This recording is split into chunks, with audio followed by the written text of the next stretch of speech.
souhaite d'abord vous remercier toutes et tous en vos titres et qualités pour votre présence ce soir. Remercier l'équipe de l'ASBL du musée, monsieur et madame Faucon, monsieur et madame Noirnier, monsieur et madame Lemoine qui ont prêté assez bien de pièces, et madame Ploy-Makers qui, avec le musée de la céramique d'Andenne, a également participé à l'organisation de cette exposition en nous prêtant de nombreuses pièces. Je ne vais pas m'éterniser, seulement remercier l'ASBL de continuer à organiser des expositions qui sortent un peu du commun, où le folklore local a toute sa place. On a toujours dit qu'au musée, c'est sûr qu'on a des expositions qui sortent de l'ordinaire, mais on a des expositions aussi dédiées à toute notre histoire, notre patrimoine local. Donc je tiens encore à réitérer mes remerciements à M. Faucon et à toute son équipe qui sont vraiment donnés corps et âme pour organiser cette exposition. Je vais maintenant céder la parole à M. Faucon. Monsieur le bourgmestre, Mesdames, Messieurs, Monsieur le Président de l'ASBL, Madame la conservatrice, Mesdames, Messieurs, c'est avec grand plaisir que nous vous accueillons ce soir lors du vernissage de l'exposition temporaire annuelle organisée par l'ASBL, Musée Courtamblaise.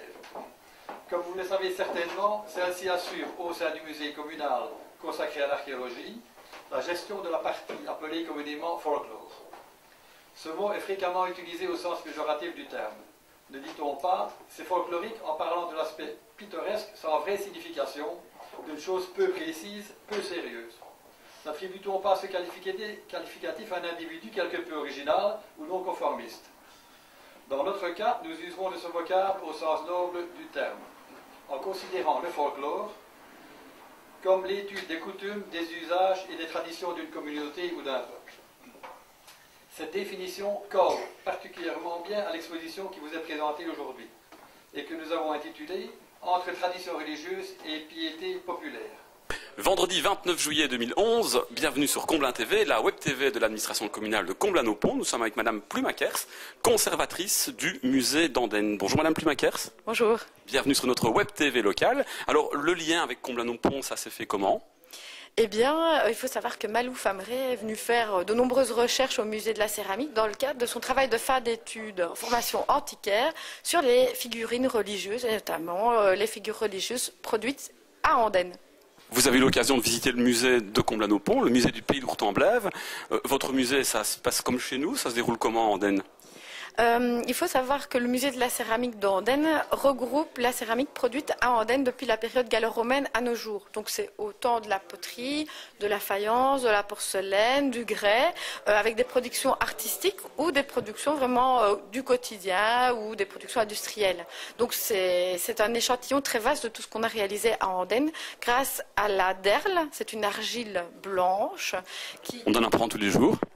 Qui a fait la richesse, qui fait partie de la richesse du sous-sol de l'entité, et donc son extraction a permis cette production de céramique durant une si longue période. Et c'est tout cela que l'on montre au musée de la céramique, et bien sûr, y compris les fameuses figures religieuses andonnaises qui sont célèbres à travers le monde entier, on peut le dire. Voilà, nous sommes ici avec Madame Faucon, une des chevilles ouvrières de cette exposition. Alors, Madame Faucon, on parlait tout à l'heure avec la conservatrice d'Andenne.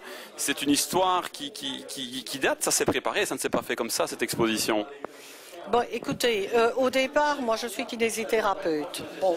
Et alors, maintenant, je suis pensionnée depuis 2 ans. J'ai repris des cours d'antiquaire, 3 ans, donc j'ai fait un graduat, dont j'ai dû présenter évidemment un travail, un mémoire, que j'ai fait justement, principalement sur Andenne et sur l'art religieux.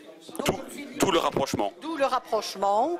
Et alors, évidemment, ici, je dois dire au musée, il y a eu un petit problème, que les vitrines étant vides, on m'a demandé, est-ce que tu ne veux pas faire une exposition ? Et alors, ben, évidemment, je me suis adressée à Madame Ploy-Makers, qui a accepté évidemment très gentiment de prêter des pièces qui se trouvaient dans les réserves, comme elle vous a dit tout à l'heure. C'est une très très bonne idée. On va avec la caméra de Comblain TV suivre cette exposition et montrer aux téléspectateurs les différentes vitrines ici dans le musée communal d'Ourtemblève.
C'est ici qu'on clôture ce reportage Comble la TV. Nous sommes avec le député bourgmestre honoraire et administrateur du musée communal, du musée du Pays d'Ourtemblève, monsieur Cyril Taillet.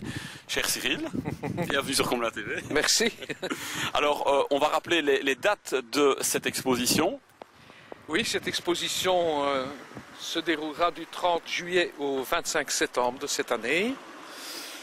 C'est ouvert en journée, Cyril? C'est ouvert au mois d'août tous les jours, dimanche, lundi compris.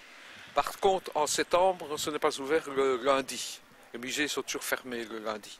Donc autrement, c'est 7 jours sur 7 pendant le mois d'août et 6 jours sur 7 de 10 à 17 heures pendant le mois de septembre. Un numéro de téléphone peut-être si on veut contacter le musée du Pays d'Ourtemblève? Oui, le 04 369 26 44. Il s'agit donc du numéro de téléphone du musée où vous pouvez avoir les renseignements et notamment s'il y a des visites guidées, à quelle date ont lieu ces différentes visites. Bien voilà, merci beaucoup Cyril. Voilà, donc on vous invite à venir voir cette exposition au musée du Pays d'Ourtemblève.